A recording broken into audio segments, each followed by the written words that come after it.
Nabi Adam adalah manusia pertama yang diciptakan oleh Allah, yang tujuan penciptaannya adalah untuk menjadi khalifah di muka bumi ini. Sebelum Nabi Adam alaihissalam diciptakan, Allah berkata kepada malaikat, "Aku akan menciptakan manusia yang bernama Adam untuk menjadi khalifah di muka bumi ini." Mendengar hal itu, malaikat berkata, "Ya Rabb, untuk apakah engkau menciptakan khalifah di muka bumi yang nantinya mereka akan saling membunuh dan membuat kerusakan di atasnya?"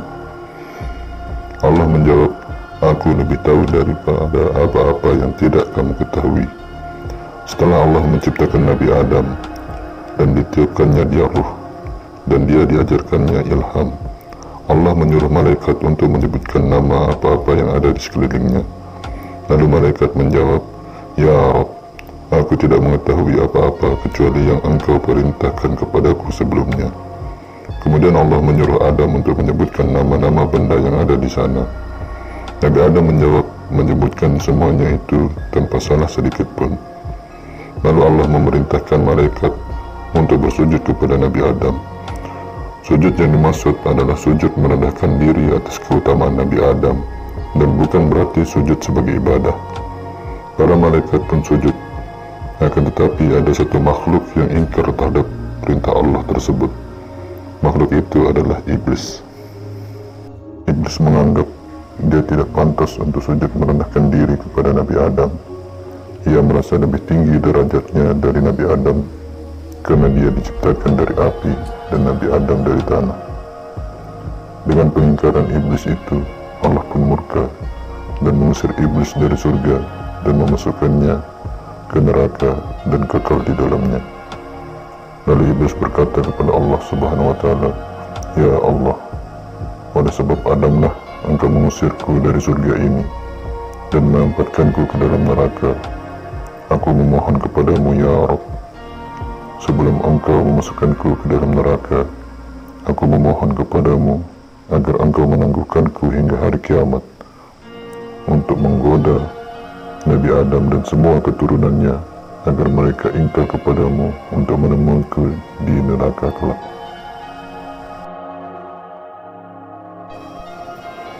Allah pun mengabulkan permintaan iblis dan berkata, "Yang bisa engkau goda dari hamba-hambaku kelak adalah mereka yang sering memperturutkan hawa nafsunya dan hanya demi kesenangan dunia semata.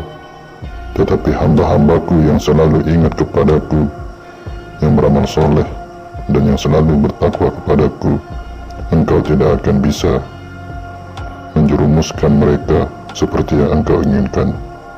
Dan kelak, berapapun besarnya dosa hamba-hambaku yang telah engkau jerumuskan dalam kemaksiatan, jika mereka bertaubat kepadaku, memohon ampun dengan sungguh-sungguh, mereka akan kuampuni semua dosa-dosanya." Sejak saat itu, terusirlah iblis dari surga dan berupaya keras untuk terus menjerumuskan manusia ke dalam kemaksiatan dari zaman Adam alaihissalam diciptakan hingga sampai saat ini. Selain menjerumuskan manusia ke dalam kemaksiatan, iblis juga berusaha untuk menjadikan manusia itu lupa dan tidak sadar akan dosa-dosa yang telah mereka perbuat, tidak sadar akan besarnya dosa-dosa yang mereka perbuat, tidak sadar akan perbuatan-perbuatan mereka yang sudah melampaui batas, sehingga mereka jauh dari kata tobat hingga ajal menjemput. Dan Adam yang sedang berada di dalam surga di tengah berbagai kenikmatan yang dinikmatinya yang telah diberikan oleh Allah Subhanahu wa Ta'ala, pada akhirnya merasa kesepian juga karena merasa sendirian. Allah yang mengerasa mengetahui apa-apa yang terlihat dan yang tersembunyi dari hambanya, lalu menciptakan Siti Hawa yang Allah ciptakan dari tulang rusuk Nabi Adam alaihissalam untuk menemani Nabi Adam alaihissalam di surga.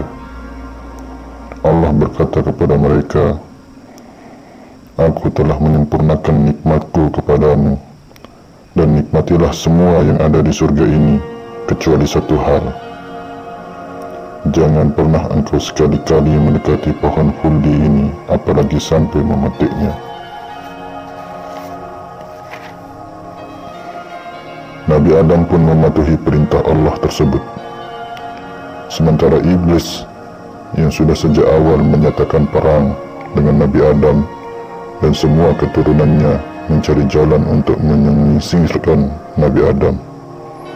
Segala macam cara dilakukan oleh iblis kepada Nabi Adam agar Nabi Adam melanggar janjinya untuk mendekati pohon khuldi. Akhirnya Nabi Adam pun tertipu dengan rayuan iblis. Nabi Adam bukan hanya mendekati pohon khuldi, tetapi juga memetik buahnya. Allah yang mengetahui hal tersebut kemudian menghukum Nabi Adam bersama Siti Hawa keluar dari surga dan tinggal di bumi dengan batas waktu yang telah ditetapkan. Mereka diturunkan ke bumi terpisah satu sama lain. Ada beberapa riwayat yang berbeda mengenai tempat Nabi Adam alaihissalam dan Siti Hawa diturunkan. Di antaranya di dalam kitab Ad-Dur Al-Mansur menyebutkan Adam diturunkan di sebuah tempat bernama Dahnah yang terletak di antara Makkah dan Taif. Sedangkan Ibnu Abu Hatim meriwayatkan dari Ibnu Umar Adam diturunkan di Safa dan Hawa di Marwah. Dan Ibnu Abbas meriwayatkan Adam diturunkan di India dan Hawa di Jeddah.